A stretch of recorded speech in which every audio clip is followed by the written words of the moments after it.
We'll see how much you paid the Columbia Fire Department and if your money is going to good use. From Studio 8A, coverage you can count on in high definition. This is KOMU 8 News at 10. The 13-year-old girl who was reported missing Saturday has been located. Good evening, I'm Greg Mantell. And I'm ZIMMERMAN. Thanks for joining us in the Miller County Sheriff's Office. Officers responded to shots fired on Bodie Drive in Columbia early this morning. A caller reported hearing 4 to 5 gunshots around 1 a.m. at a large party on Bodie Drive. The 19-year-old victim was taken to University Hospital before Columbia police arrived at the scene. The victim was treated for non-life-threatening gunshot wounds to the lower leg. Officers found shell casings nearby on Greensboro Drive. There are no suspects at this time. If you have any information, contact the Columbia Police Department or Crime Stoppers at 875-TIPS. A Springfield woman has been sentenced to 4 years of probation for defrauding victims of the 2011 Joplin tornado. 57-year-old Gloria Scholler was sentenced for unlawful merchandising practices.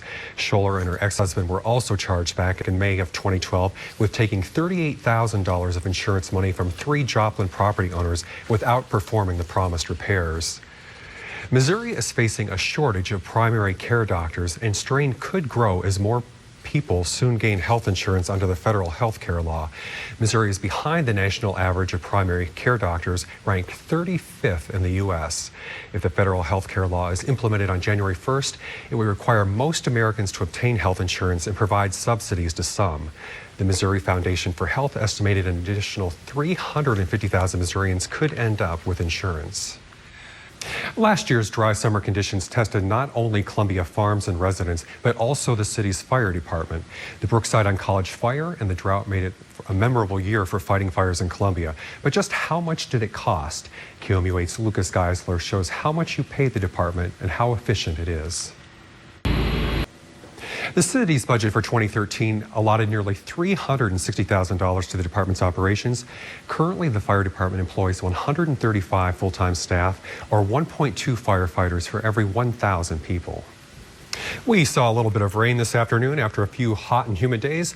Let's check in with Rosie to see what we can expect in this weather week ahead. Rosie, what have you got for us? Well, Greg. Rosie, thank you very much. A Columbia program needs more volunteers to keep the ball rolling. See how you can help after the break.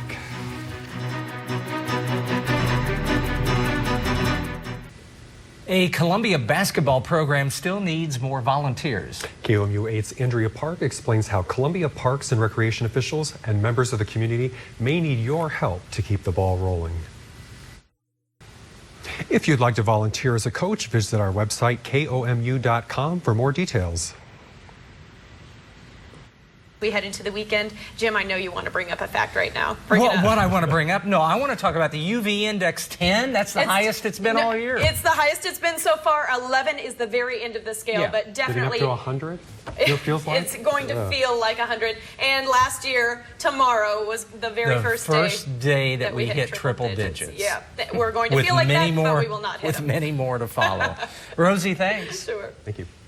Some courts in Missouri are using a program sponsored by Mothers Against Drunk Driving to keep drunk drivers off the road.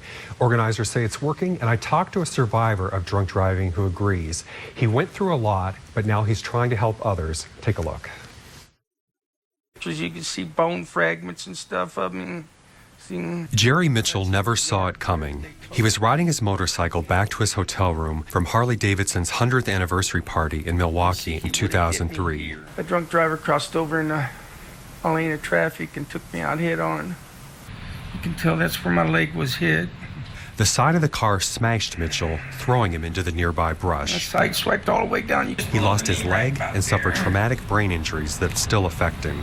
Memory, thinking, anger, being real angry over what happened to me. You know, I basically lost everything. And his first round of surgery cost more than $500,000. Basically, my life was gone. The life I once knew was gone. Everything I'd worked so hard. You know, I've had problems in my past. Mitchell was looking for someone, anyone who could help.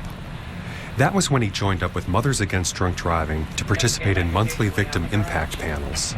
What it is a court-ordered impact panel that the courts order for people to go through from their sentencings.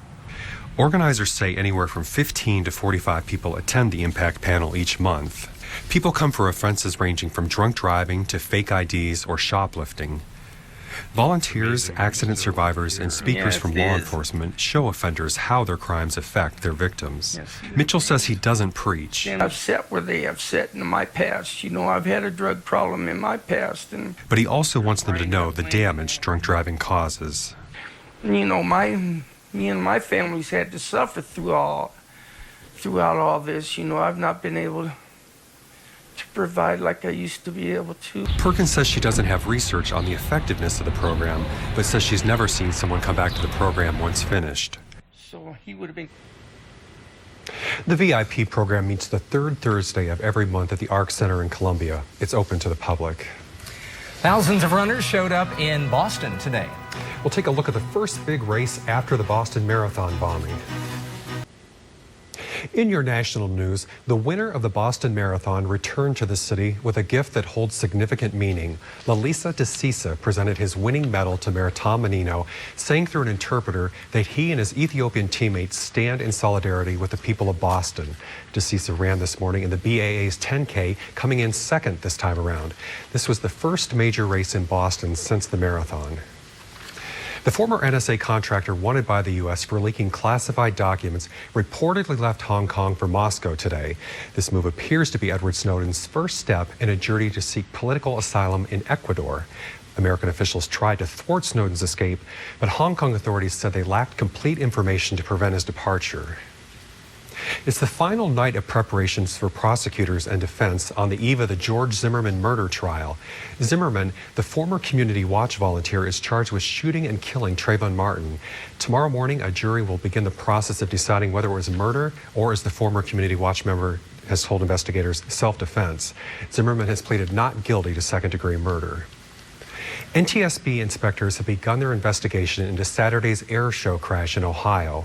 The pilot and a stunt performer were killed when their biplane slammed into the runway. The NTSB said it will look at several factors to determine the cause of the accident. Inspectors said the preliminary report will be released by the end of the week, but the full investigation will take months to complete. Let's just go ahead and get that out of the way. You know what it's time for? I think that would be the KOMU 8 Sports Show with Chris Trevino. We're going to send it over to my man in purple in high definition. Have a good night. He is wearing purple.